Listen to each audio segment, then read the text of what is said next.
Halo semuanya, perkenalkan nama saya Dr. Suartono Hadi Pranata, spesialis ortopedi dan traumatologi di Rumah Sakit Gotong Royong Surabaya.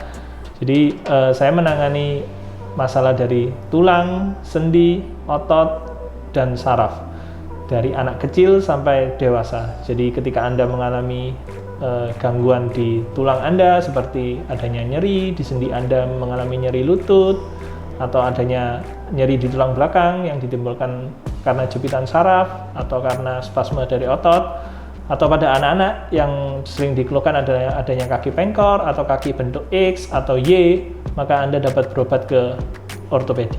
Pada kesempatan kali ini saya akan sharing tentang nyeri pada tulang punggung bagian bawah.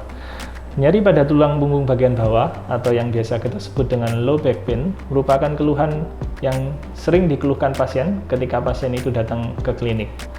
Apa saja penyebab dari low back pain itu sendiri? Jadi low back pain itu sendiri dapat disebabkan karena adanya spasme dari otot, yaitu otot di bagian tulang punggung bagian bawah, lalu bisa dari tulang itu sendiri, dari jaringan di sekitarnya seperti bantalan dari tulang yang menekan saraf, atau nyeri itu disebabkan oleh tumor maupun infeksi yang bisa terjadi di tulang tersebut. Jadi bagaimana kita membedakan nyeri itu berasal dari yang mana? Kalau nyeri itu berasal dari otot, tentu saja pasiennya akan memiliki riwayat pernah terjatuh atau terpleset dengan tulang punggung bagian bawah yang terbentur, atau bisa juga dari tulangnya sendiri karena mengalami patah tulang ketika jatuh, atau pasiennya mempunyai gejala seperti demam, adanya tanda-tanda inflamasi seperti kemerahan di kulitnya di tulang punggungnya, itu kita bisa curiga infeksi. Atau kalau pasiennya mempunyai riwayat terjadinya tumor di tempat lain, misalnya tumor payudara, maka kita bisa mencurigai nyeri itu berasal dari penyebaran atau biasa yang disebut metastase ke tulang belakang. Karena metastase pada tulang belakang merupakan tempat yang paling sering terjadi penyebaran dari tumor di tempat lain.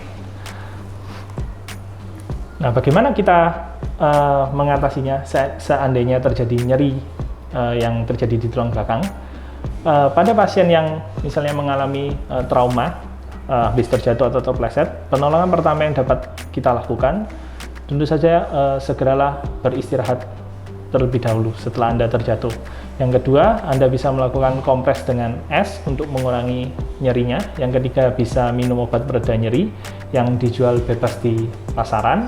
Yang keempat, jangan sekali-sekali Anda melakukan pijat, karena pijat itu akan menyebabkan nyeri akan semakin bertambah. Jadi lebih baik Anda segera beristirahat, lakukan kompres es, lalu minum obat pereda anti nyeri. Tapi ingat, jika keluhan Anda dalam 3 hari tidak membaik, atau ada gejala seperti kedua kaki Anda atau salah satunya mengalami kelumpuhan, adanya mati rasa, Anda tidak bisa merasakan ketika disentuh, atau adanya gangguan kencing dan berak, maka Anda harus segera berobat ke rumah sakit, karena itu merupakan tanda gawat darurat atau emergency pada tulang punggung, karena kemungkinan besar tulang punggung Anda mengalami nyerinya itu disebabkan karena penekanan pada saraf. Jadi itu merupakan emergency yang harus dilakukan. Anda harus segera datang ke rumah sakit untuk misalkan pemeriksaan lanjutan, misalnya dari ronsen, dari CT scan, atau yang lebih mungkin dengan MRI. Maka kita akan bisa mengetahui secara pasti apa penyebab terjadinya nyeri itu.